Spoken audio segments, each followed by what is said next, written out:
आप देख रहे हैं न्यूज़ 9 भारत, रखिए आपको सबसे आगे। नमस्कार, आप देख रहे हैं न्यूज़ 9 भारत और मैं हूं आपके साथ अशोक चौहान। देश और दुनिया की तमाम खबरों पर आइए डालते हैं एक नजर। खबर गोंडा जिले से।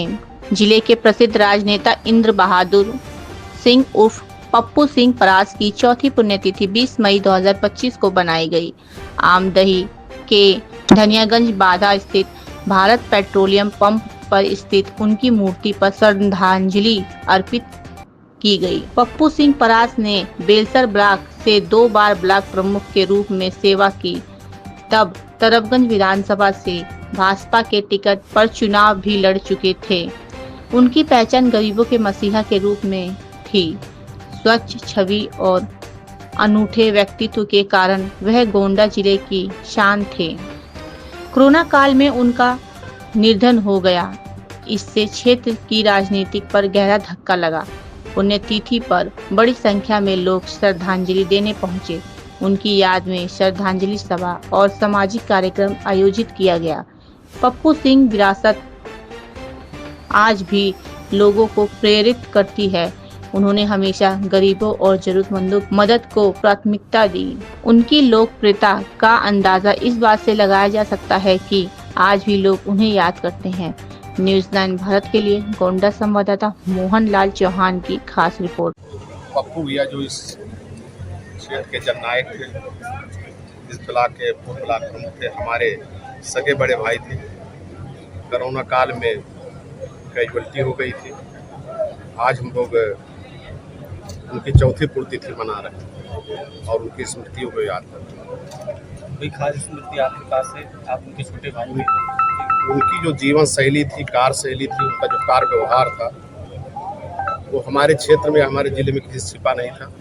उनके बारे में तो अगर उनके व्यवहार और कार्य शैली, जीवन शैली के बारे में बोला जाए तो पूरा दिन कम पड़ जाएगा। लेकिन फिर भी उसमें से कुछ ऐसे कार्य हैं जिनको हम लोग याद करके उनको अपनी श्रद्धा सुमन अर्पित करते हैं। बड़ी जिम्मेदारी आपके कंधों पर छोड़ गए, उसको कैसे निभा रहे हैं, कैसे? नहीं, ये सही है कि उनके रहने पे मैं एकदम फ्री रहता था। विशेष आयोजनों पे ही वो हमको लखनऊ से बुलाते थे। ये सही है कि उनके न जाने के बाद हमारे ऊपर बहुत बड़ी जिम्मेदारी है, लेकिन ईश्वर की मर्जी थी, इसमें हम लोग क्या कर सकते हैं। जो भी जिम्मेदारियाँ हैं, जो भी क्षेत्र की जनता का, यहाँ के लोगों का हमारे ऊपर आशीर्वाद है, उनका सहयोग हमेशा रहता है और मुझको विश्वास है कि इन्हीं जनता के आशीर्वाद के उस पर हम निश्चित रूप से उनके सपनों को पूरा करने का प्रयास करूँगा। वो एक युवा थे और राजनीतिक थे, युवा थे। उनकी सोच अलग किस तरह थी? एक जैसे कि मचा हुआ राजनीतिक होता है कि युवा सोचता है, हमेशा आगे चलता है, तो कोई अलग राजनीति करने का तरीका था? नहीं, उनका तरीका निश्चित रूप से बहुत अलग था, क्योंकि वो अपने उम्र से ज़्यादा परिपक्व थे। क्योंकि मैं उसमें देखता था, उनसे बड़े बड़े उम्र वाले निश्चित रूप से उनसे राय लेते थे और अपने एज के हिसाब से उनकी जो सोच थी वो बहुत ही परिपक्व थी और बहुत ही दयालु प्रवृत्ति के थे वो। और गरीबों के लिए, दबे कुचलों के लिए तो वो रात दिन ये कर देते थे।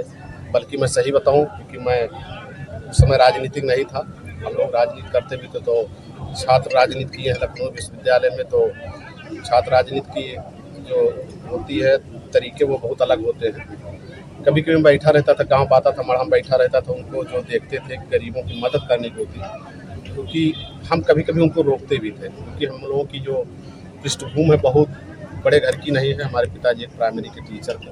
मैं उनसे कहता भी था कि भैया, हम लोग की हैसियत है नहीं जितना आप करते हैं, क्योंकि हम लोग तो जो कमाते हैं वही क्या था। तो उनका ये कहना रहता था कि यार, गेहूँ बेच के तो नहीं दिया जाता है ना, हो सकता है इन्हीं के आशीर्वाद से 4 पैसा आता हो, तो ये हम लोगों का करना कर्तव्य है। वो करते भी थे, हम लोग भी खुशी होते। हम लोग नहीं जानते थे कि ये दिन भी देखने को मिलेगा, लेकिन प्रकृति है। संघर्ष में हम लोग पले थे, संघर्ष के हमारे साथी थे। तमाम स्मृतियां हैं। आज जो दिन है, क्या कहा जाए, इसी पुष्पांजलि के अवसर पे अयोध्या से आए महाराज जी तरफगंज और गोंडा जिले से, यहाँ तक कि लखनऊ से बहुत लोग आए हैं। उनकी स्मृतियाँ सजो आज पुष्पांजलि के दिन में चाचा जी बैठे मिलकर के बहुत यहाँ खबरों का सिलसिला कभी नहीं थमता। सिर्फ और सिर्फ बने रहिए न्यूज़ 9 भारत पर। अब चाहूंगा इजाजत। नमस्कार।